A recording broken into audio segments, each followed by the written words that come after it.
అయిపోయింది నా పని అన్నట్లుగా అనిపిస్తుంది. తమ్ముడు, చెల్లి, ఈ మాట దేవుని మాటకు అంగీకరించు. ఎక్కడ అణచబడతావో అక్కడే ఆకాశమంత ఎత్తుకు దేవుడు నిన్ను లేవనెత్తటం ప్రారంభిస్తాడు. ఎక్కడ జనాలు నిన్ను త్రొక్కాలని ప్రయత్నం చేశారో, ఎక్కడ అణచాలని ప్రయత్నం చేశారో, ఎక్కడ నువ్వు పైకి రాకూడదని లోకంలో ఉన్న మనుషులు, వ్యక్తులు, శక్తులు అందరూ ఏకమై పాతాళానికి తొక్కాలని ప్రయత్నం చేశారో, వాడు పాతాళానికి వెళ్తాడు. వాడి కళ్ళ ఎదుటే, అదే దావీదు గారు అంటారు కదా, నా శత్రువు ఎదుటే నాకు భోజనాన్ని సిద్ధపరిచావు, నా గిన్నె నిండి పొంగి పొర్లుతూ ఉందని. ఎస్, విశ్వసించండి, దేవుడు మనకిచ్చిన కృప, యేసుక్రీస్తు వారిలో కానీ మనలో ఉండే యేసుక్రీస్తు వారి ద్వారా మనకు సంక్రమించిన కృప. క్రైస్తవుడు అగరు చెక్క లాంటివాడు. చెప్పండి, ఏ చెక్క? అగరు చెక్క. సృష్టిలో ఉన్న రెండు కర్రలు చాలా విచిత్రమైనవి. ఒకటి తుమ్మకర్ర. తుమ్మకర్రను కొన్ని నెలల పాటు, రోజుల పాటు నీళ్ళల్లో నానబెట్టి తర్వాత బయటికి తీస్తే దాని బలం అధికమవుతుంది. పల్లెటూళ్ళలో ఈ ఎద్దుల బండి ఇరుసు చక్రాలు ఉంటాయి కదా, తుమ్మకర్రతో చేస్తారు. చేసే ముందు ఏం చేస్తారంటే చెట్లో నుంచి తీసి వెంటనే ఇరుసు చక్రం చేయరు, దాన్ని కొన్ని రోజుల పాటు నీళ్ళలో నానబెడతారు. దానివల్ల ఏమవుద్దో చెప్పంటారా? దాని బలం అధికమవుతుంది. అగరు కూడా భూమిలో పాతి పెట్టేటప్పుడు సహజంగా అగరు కొంచెం సువాసనతో ఉండేది. సహజసిద్ధంగా దాని స్వభావం సువాసన. అయితే దాని చెక్కను కానీ కొమ్మను కానీ భూమిలో మనం నాటితే, వినండి ఆ దివ్యమైన మాటలు. సంఖ్యాకాండం 24వ అధ్యాయం 6వ వచనం. వాగుల వలె అవి వ్యాపించి ఉన్నవి, నదీ తీరముల యందలి తోటల వలెను, యెహోవా నాటిన అగరు చెట్ల వలెను. విన్నారా? ఇక్కడ ఒక దివ్యమైన మాట. ఒక చెట్టు ఉందట, ఆ చెట్టు పేరు అగరు. విచిత్రం ఏంటో తెలుసా? ఆ చెట్టును సాక్షాత్తు దేవుడైన యెహోవాయే నాటాడట. చాలా చోట్ల మనం న్యూస్ పేపర్లో చూస్తాం, పలానా స్థలానికి రాష్ట్రపతి గారు వచ్చారు, మొక్కను నాటారు. ప్రధానమంత్రి గారు పలానా ప్రాంతాన్ని దర్శించారు, జ్ఞాపకార్థంగా ఒక మొక్కను నాటారు. ముఖ్యమంత్రి పలానా ప్రాంతానికి వెళ్ళారు, అక్కడ ఒక మొక్కను నాటారు అని ఆయా అధికారులు మొక్కలు నాటే కార్యక్రమాన్ని చూస్తాం. విచిత్రం ఏంటంటే మన ఆరాధ్య దైవం తండ్రి అయిన దేవుడు ఒక చెట్టును నాటాడట. ఆ చెట్టు అగరు చెట్టు. సాక్షాత్తు దేవుడైన యెహోవాయే అగరు చెట్టును నాటినట్లుగా లేఖనాల్లో చూస్తుంది. దేవుడు నాటిన ఈ అగరు చెట్టు ఎవరో చెప్పమంటారా? ఆ అగరు చెట్టే మన ఆరాధ్య దైవం ప్రభు అయిన యేసుక్రీస్తు. మరో కోణంలో చెప్పాలంటే, యేసుక్రీస్తు రక్తముతో విమోచించబడిన క్రైస్తవులందరూ యెహోవా నాటిన అగరు చెట్ల లాంటి వారు. అగరు చెట్టు యేసుక్రీస్తు వారికి ఎలా సాదృశ్యం అనేదే కదా మీ ప్రశ్న. సృష్టిలో ఉన్న చెట్లన్నిటిలో ఈ అగరు చెట్టు ఒక వింతైన, విచిత్రమైన, ముగ్ధ మనోహరమైన, అత్యద్భుతమైన గుణం కలిగింది ఈ అగరు చెట్టు. ఏంటి అగరులో ఉన్న ప్రత్యేకత? చూడండి, అగరు కొమ్మను మనం విరిచిన, అగరును మనం గొడ్డలితో చెక్కేటప్పుడు, కొమ్మ విరిచేటప్పుడు దానిలో నుంచి వచ్చే వాసన సుగంధభరితం, పరిమళాన్ని వెదజల్లేటట్లుగా బహు అద్భుతమైన సువాసన. విచిత్రం ఏంటంటే, ఆ అగరు కొమ్మను కానీ చెక్కను కానీ మనం వేరు చేసేటప్పుడు ఎంత సుగంధం వచ్చిందో, భూమిని తవ్వి భూమి లోపట ఒకవేళ దాన్ని మనం పాతి పెడితే ఓ నెల తర్వాత, 2 నెలల తర్వాత దాన్ని మనం వెలికి తీస్తే దాని సువాసన రెట్టింపు అవుతుందట. దానిలో నుంచి వచ్చే పరిమళం అనేక రెట్లు అధికమవుతుందట. సహజంగా మీరు చూడండి, లోకంలో ఏ చెట్టు కొమ్మనైనా భూమిలో మనం పాతి పెడితే నెల రోజుల తర్వాత తవ్వి తీస్తే పూర్తిగా చీకిపోయి పాడైపోయి మట్టిలో కలిసిపోయే ప్రమాదం కూడా ఉంటుంది. భూమిలో ఏ కొమ్మనైనా పాతి పెడితే ఏదైనా కుళ్ళిపోతుంది, పాడైపోతుంది. కానీ విచిత్రం చూడండి, భూమిలో పాతి పెట్టబడిన తన ఉనికిని కోల్పోకుండా తన పరిమళాన్ని రెట్టింపుగా చేసుకోగలిగే ఒకే ఒక్క చెట్టు అగరు చెట్టు. మీరు అనొచ్చు, ఇది ఎలా యేసుక్రీస్తు వారికి సాదృశ్యం అండి? నిజమే. 2000 సంవత్సరాల క్రితం మన ఆరాధ్య దైవం ప్రభు అయిన యేసుక్రీస్తు వారిని అగరు చెట్టును లేక అగరు కొమ్మను పాతిపెట్టినట్లుగా యేసయ్యను సమాధిలో పాతిపెట్టలేదా? ఎందుకు పాతిపెట్టారో తెలుసా? యేసుక్రీస్తు వారు లేకుండా చేయాలి అని మాత్రమే కాదు, అసలు భూమి మీద క్రైస్తవ్యం అనేది ఉండకూడదు, ఈయన ఉండకూడదు, ఈయన్ని వెంబడించే వాళ్ళు ఉండకూడదని.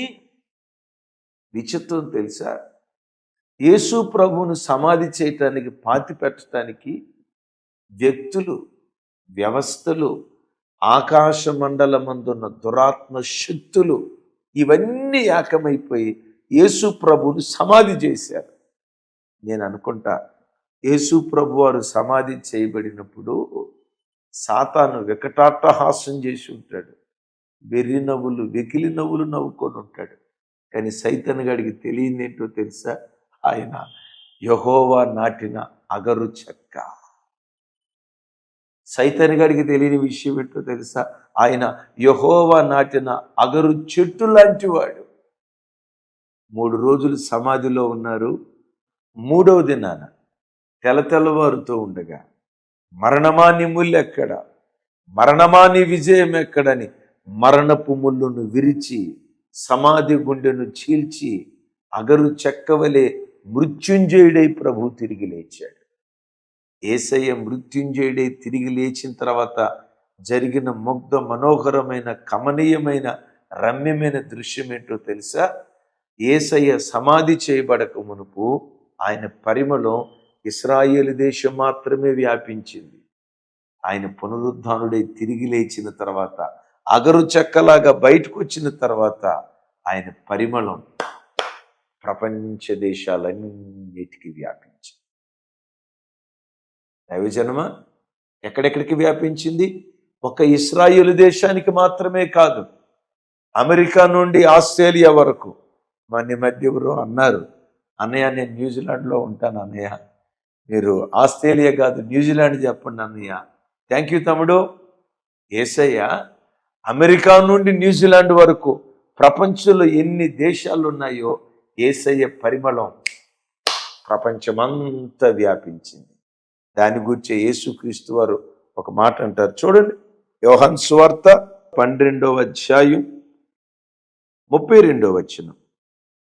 నేను భూమి మీద నుండి పైకెత్తబడిన యెడల అందరినీ నా యొద్దకు ఆకర్షించుకుందునని చెప్పాను. సమాధిలో పెట్టబడే వరకు ఇశ్రాయేలీలను మాత్రమే ఆకర్షించుకున్నాడు. సమాధి గుండెను చీల్చి మృత్యుంజయుడి తిరిగి లేచిన తర్వాత ఆయన ఆరోహణమై వెళ్ళేటప్పుడు అగరు చెక్కలాగా అందరినీ తన దగ్గరికి ఆకర్షించుకున్నాడు.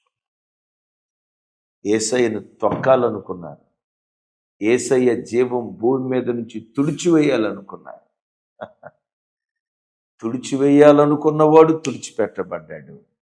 ఆయన మహారాజులాగా నేటి వరకు ఊరేగించబడుతూనే ఉన్నాడు. ఈరోజు వాక్యం వింటున్న క్రైస్తవ జనమా, నీ జీవితంలో కూడా కొంతమంది వ్యక్తులు నిన్ను తొక్కాలని ప్రయత్నం చేస్తున్నారు కదా. భయపడకు, నీవు అగరు చెక్క లాంటివాడు. నువ్వు పనిచేస్తున్న ఉద్యోగ స్థలంలో కొన్ని వ్యవస్థలు నేను తొక్కాలని ప్రయత్నం చేస్తున్నాయి కదూ.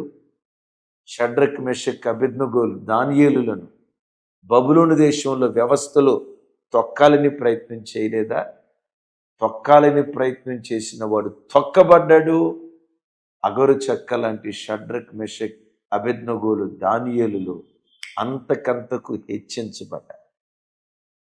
ఒకవేళ నీ జీవితంలో ఆకాశ మండలమందరి దురాత్మ శక్తులన్నీ ఏకమై, ఒకవైపు వ్యక్తులు, మరొక వైపు వ్యవస్థలు, మరొక వైపు ఆకాశ మండలమందున్న దురాత్మ శక్తులు ఏకమై నిన్ను అణచాలని ప్రయత్నం చేస్తున్నారా? నేను తొక్కాలని ప్రయత్నం చేస్తున్నారా? నీ కుటుంబం పైకి రాకూడదు, నీ పిల్లలు పైకి రాకూడదు, నీ ఉద్యోగ స్థలంలో పైకి రాకూడదని ఎవరైనా నిన్ను తొక్కాలని ప్రయత్నం చేస్తున్నారా? అద్భుతం చూడు. నిన్నెవడు తొక్కాలని ప్రయత్నం చేశాడో వాడు తొక్కబడిపోతాడు. వాడి కళ్ళ ఎదుటే అగరు చెక్కలాగా నీ పరిమళాన్ని, నీ ఆశీర్వాదాన్ని, నీ దీవెనను, దేవుడు నీకు ఇచ్చిన ఈవులను యేసు నామములో దేవుడు రెట్టింపు చెయ్యునుగాక. చెప్దాం ఆమేన్. నిజమే, యోసేపును స్వకీయులే, సొంత అన్నలే తొక్కేశారు. అయితే తొక్కబడేటప్పుడు దేవుడు కొంతకాలం మౌనంగా ఉంటాడు.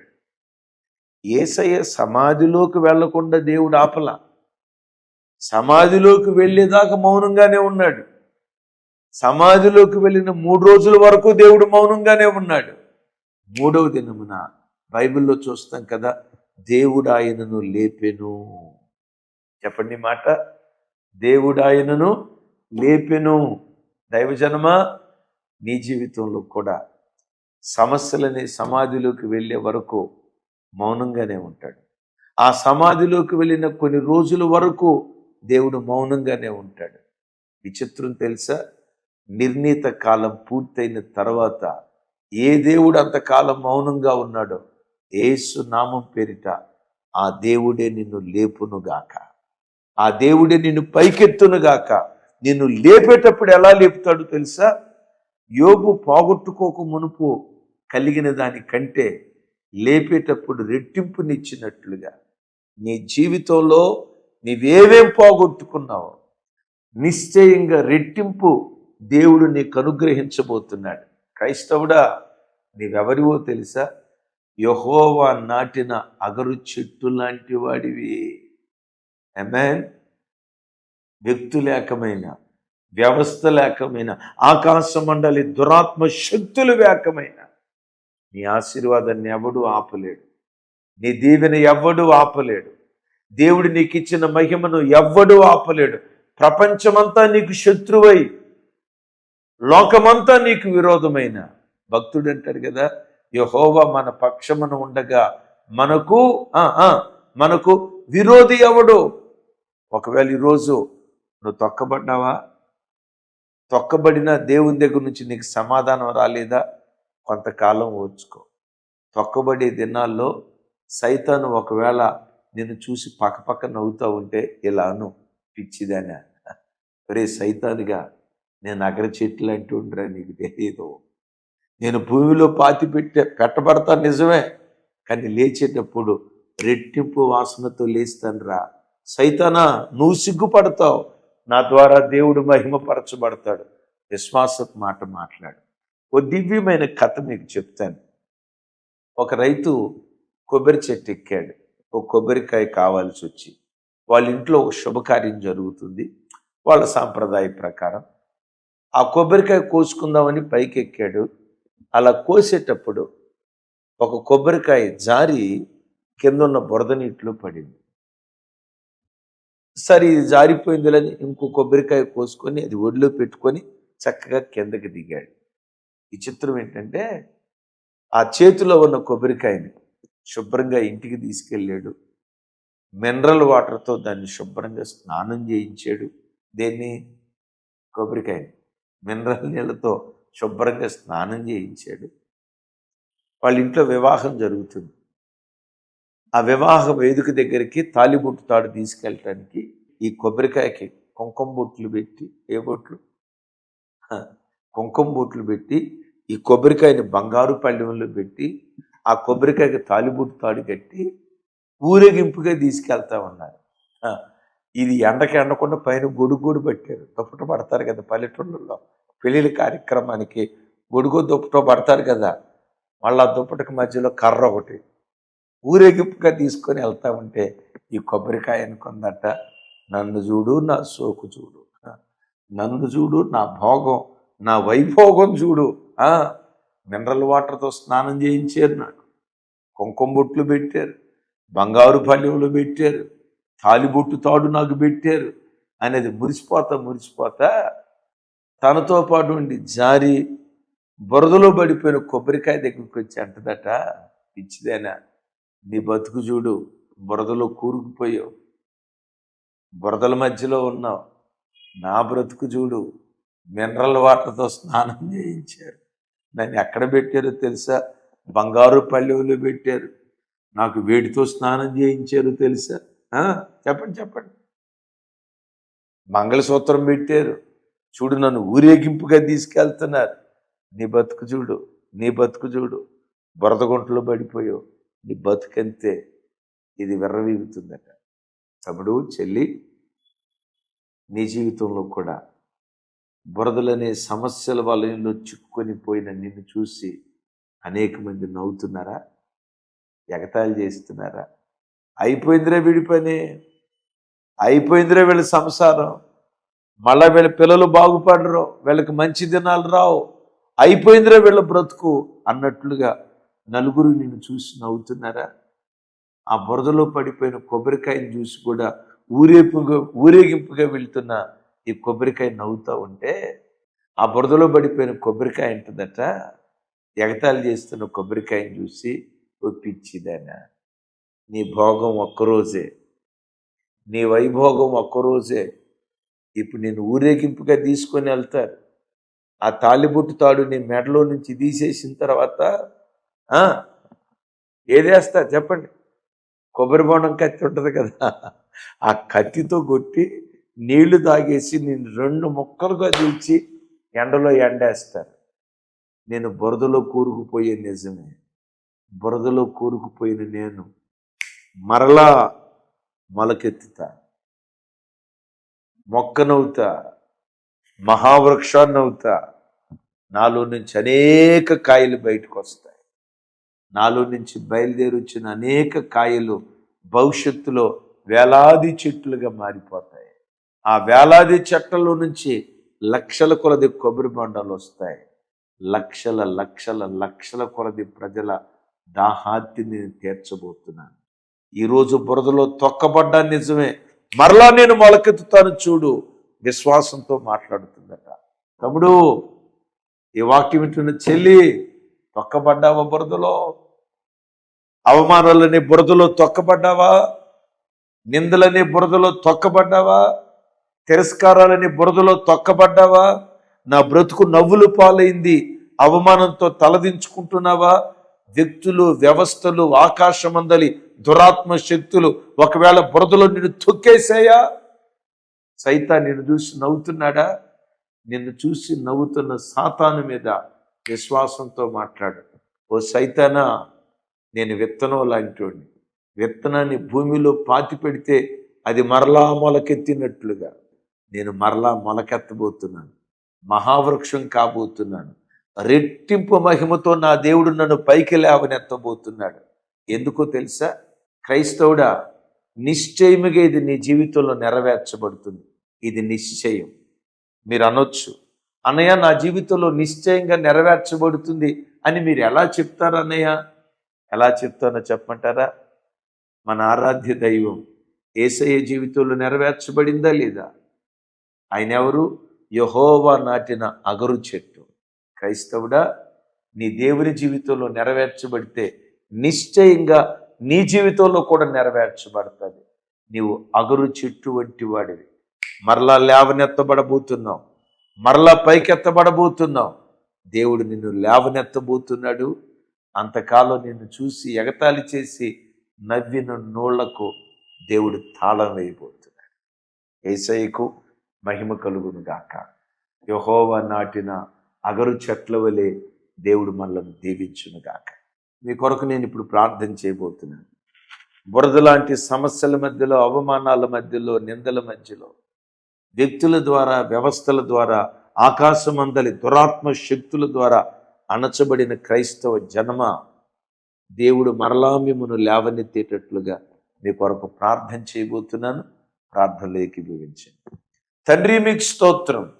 యెహోవా నాటిన అగరు చెట్టును గూర్చి దివ్యమైన సందేశం మాకు వినిపించేవయ్యా.